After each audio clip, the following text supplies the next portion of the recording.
What's up, everybody? In today's video, we're going to be talking about the just announced and hotly anticipated lenses for the Canon RF system from Sigma. That's right, Sigma. Let's jump in and talk about these lenses.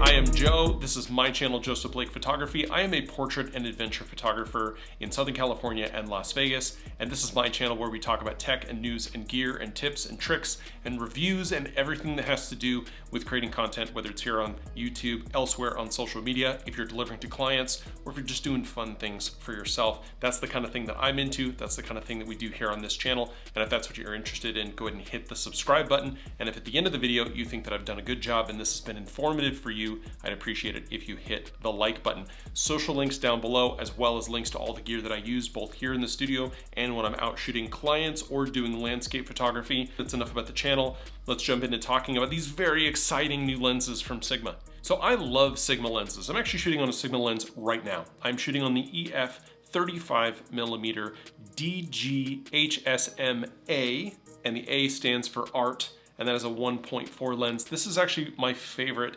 lens to shoot any kind of video, and it's what I shoot almost every single one of these videos on. It is a phenomenal lens. But it's an EF lens because Sigma hasn't been allowed to make RF lenses until now. They announced in April that they were working with Canon on lenses for the RF mount, and recently I did a video about their expected release of 4 primes for the RFS mount. So these are what are called DC-DN lenses, which means in the Sigma nomenclature, DC versus DG. DC means that it is for their crop sensor. It's their APS-C line of lenses, whereas DG, like the lens that I'm shooting on now, is designed for full frame. The DN means that it's designed specifically for mirrorless cameras. So the lenses that we're talking about today, the lenses that we just got the news about, are DC-DN lenses, and they're coming in a number of different shapes and sizes. But these aren't the first lenses that we're seeing from Sigma on the RFS mount. In June, we got the 18-50 2.8, which is a really nice kind of kit lens.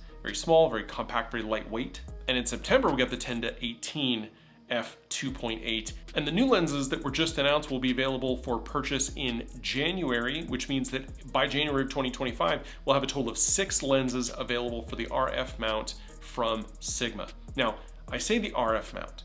The RF mount and the RFS mount are the same mount, but the sensors are different. So an RF sensor, the full frame sensor, is about 35mm, and the RFS sensor is about 22mm. It's a crop, it's a 1.6 crop. But the actual attachment for the lenses is the same, which is how with, say, an R7, which is an APS-C camera, you could easily attach a full frame lens.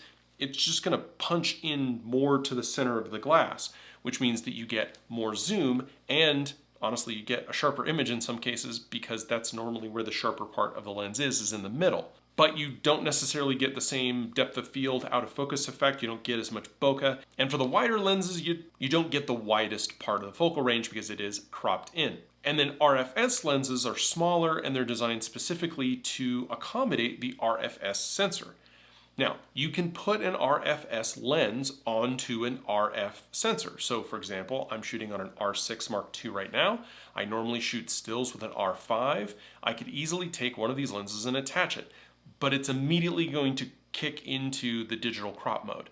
And the digital crop mode on a full frame camera has a significant resolution hit. I think the R5, which is 45 megapixels, is something like 18 megapixels in the crop mode, but it will work if you attach the lens. So we already had the 18-50, and we already had the 10-18, but those were zooms, and they were 2.8 aperture, so always nice to see primes, especially fast primes, that are a little bit more affordable.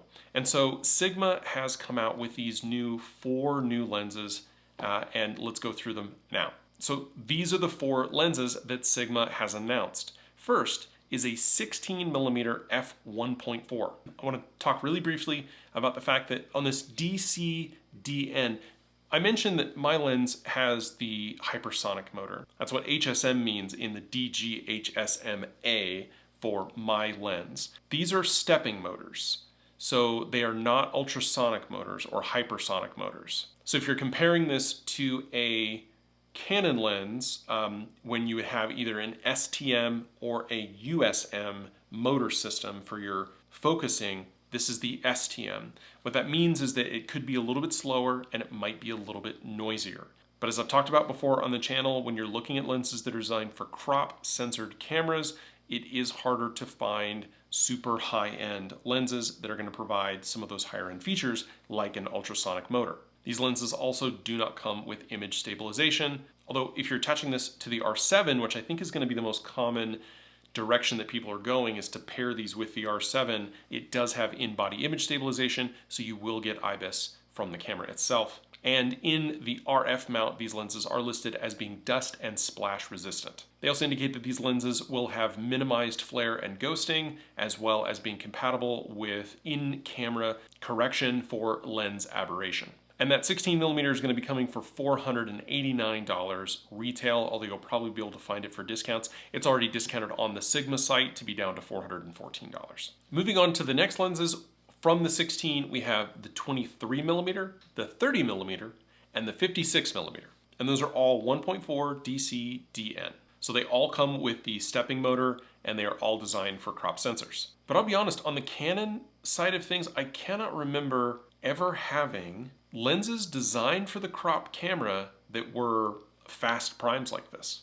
This is exciting. And in an interview previously, Sigma executive actually mentioned that they like the idea of kind of being in this kind of niche place where they're providing lens ranges that are abnormal, that just aren't common, and that they can kind of fill a gap that isn't being filled now by any other vendor, especially not Canon. Canon's not making fast primes for crop sensors. Pricing wise, the 23mm is coming in at $549. The 30mm is $369, and the 56mm is $499. But as I mentioned, there's discounts already on the Sigma site, so go ahead and check those out. Now, these lenses have been available on other mounts like Fuji and Sony and Nikon for a little while, and they have been tested and reviewed on those platforms, and I have no reason to believe that we wouldn't be able to see kind of the same from these lenses now on the RF mount. And the overall consensus for really all of these lenses, especially the 16mm, is that the quality is very good, especially of the build, and that the image quality is good and definitely worth the value for the price. All of them, however, do suffer from a little bit of softness, especially in the wider lenses around the edges at f1.4 when fully open, although that's not uncommon for most wide primes, and stopping it out to f2 and even all the way down to f4 significantly improves the sharpness. Now, this is an L quality glass on the Canon side of things, but that's not really what it's designed to compete with, and Canon knows that, which is why they haven't let Sigma make full frame glass. We don't have Sigma art lenses like the one that I'm shooting on now on the RF. And Sigma seems okay with that too. They're happy to go after this crop sensor price conscious market. And I'm curious to see if a lot of people who are shooting on the APS-C with the RFS sensors like the R7, like the R10, the R50, if this is the direction that they would potentially head. I'll be real honest, that 16mm on like an R50 or an R10, that's a sweet little tiny travel kit. I like that. That's a cool idea. Or maybe even a vlogging camera. Just make sure you're holding it real steady because it does not have IBIS. Just make sure you're holding it real steady because the lens, again, does not have IS, and unless you're on the R7, you're not gonna have in-body image stabilization on the Canon side of things. So that's the news that we have out of Sigma today. Very exciting. Hopefully I'll be able to get my hands on at least a couple of these towards January. We'll do some testing. I think that'll be fun. Let me know down in the comments if you'd be interested in that. Let me know what else you are looking forward to potentially from third parties. Just did a video for a Samyang, and that is a full frame autofocus lens. So we'll see. Let me know what you think down in the comments. If you're interested in that kind of thing, please go ahead and hit the subscribe button. And if this video was informative to you, I'd appreciate it if you hit the like button. Social media links down below. I'd really appreciate it if you could pay some special attention to my Instagram account. I'm desperately trying to increase the number of followers there. As a working photographer, it's just as important to have great photos in my portfolio, as well as hundreds and thousands of Instagram followers. So if anybody can help me out there, I would appreciate it. Anyway, that's it for me. Thanks so much. Have a great day.